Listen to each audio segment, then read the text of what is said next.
Well, a few rush hour commuters got quite the surprise this morning when they headed out for work and found their cars looking like this, crushed under heavy trees. Last night's storm caused a mess for people in Prince George's County. There were downed power lines and property damage. We sent Larry Miller to check things out. The storms from last night caused a lot of mess in Adelphi, Maryland. So much, in fact, that large trees like this came tumbling down. In addition to that, several apartment units had their windows knocked out and cars were crushed under the weight of some heavy trees. Is that your bed right there? Is that your bedroom? Yeah, 2-bedroom. Last night's severe thunderstorm packed a punch a lot of people underestimated. It was so surprising that this woman was still in shock after a strong gust of wind knocked out her bedroom window. The storm lasted less than 30 minutes, but even Maggie, who has lived at Presidential Park condominium since 1999, knew something was different this time. It's strange. I mean, we did have a tree come down, but when we have a big snow or something, but not that bad. That's the first time I see that. We saw at least 3 cleanup crews out Friday removing large fallen tree limbs and other debris.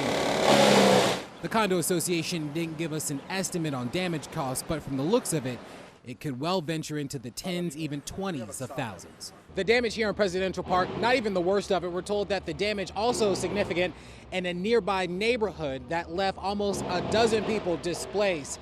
While no injuries were reported, we're told the cleanup is going to take a while. In Adelphi, Larry Miller, WUSA 9.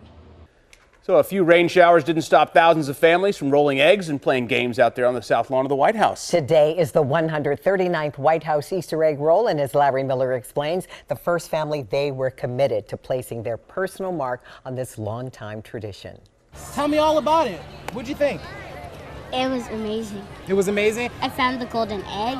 This young veteran Easter egg roller was back at it again Monday, along with thousands of other kids for the annual White House Easter egg roll on the South Lawn. He and his family have been to the event a whopping 6 times, so they're pretty credible to see what worked this year and what didn't. It's just not as many people. We had an opportunity to do a lot more as opposed to in previous years. We didn't get a chance to do certain things, so we had an opportunity to do everything that we wanted to do today more than once. These young ladies are from Upper Marlboro. We took a picture. You took a picture with the Easter Bunny, right? We did the Easter egg roll. You did the Easter egg roll. So did you win? Yes. President Trump told the attendees this year's White House Easter egg roll was about making America stronger, supporting families, especially military families, many of whom were in attendance. The president and first lady did manage to get in on the action, playing with kids desperately trying to roll their eggs in for a win. The event was coordinated by the First Lady and her team. It was one of the largest events she's put together since becoming First Lady. Here's Counselor to the President, Kellyanne Conway. Is this event a sign that the First Lady is starting to get her footing here in Washington?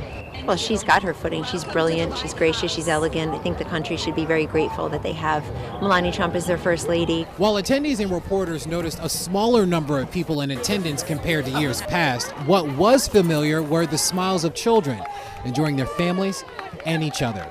At the White House, Larry Miller, WUSA 9.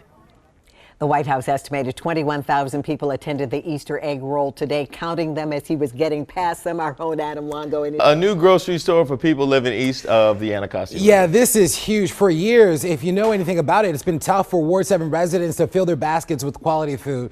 But now, DC's first Lidl grocery store is set to open in the new Skyland Town Center. Some are excited, others are skeptical about what this new store really means. Call it the sound of construction or the changing face of a neighborhood. Work is underway to construct Ward 7's new Skyland Town Center. The new project will bring new amenities, apartments, dining, and most importantly, a new grocery store. I guess it's good for the community. Probably going to be bad for Safeway. We've documented the need for more grocery stores east of the river. Remember Miss Tibbs? This is a hassle. She showed me what it takes in her 2 hours to get groceries. What kind of car is this? Where you get this car from? Costco's. She lives in Ward 7. Between Ward 7 and Ward 8, there are only 3 grocery stores for 148,000 residents. The 2 wards are primarily African American with a lower median income. Since our reporting, ground has broken on a new Good Food Market scheduled to open this fall in Ward 8, and work is already underway on that new Lidl grocery in Ward 7. But don't be fooled, the additions still pale in comparison to Ward 3 in Northwest D.C., which alone has 9 grocery stores for 83,000 residents. This is the great come up period. We've been in the struggle for a long time. Some of the neighborhood feel that new Lidl could have unintended consequences. They have a Safeway over here now, and what it's going to do is going to be diversify the people because they're putting grocery store over here. It's going to be higher. It's going to bring the property value up. It's going to get low income people are going to have to move out of their area. I already knew change was going to come with this area anyway, so it's not surprising. In a statement, Mayor Bowser calls the new planned store fantastic and something that will set families up for long-term success.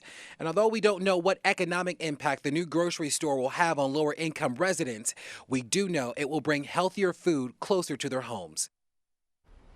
DC Hunger Solutions, an advocacy organization, has also been calling for additional grocery stores in the area east of the river. Their research shows that limited access to food in a region contributes to chronic illnesses like diabetes and heart disease, some of which we've seen out in that section of town.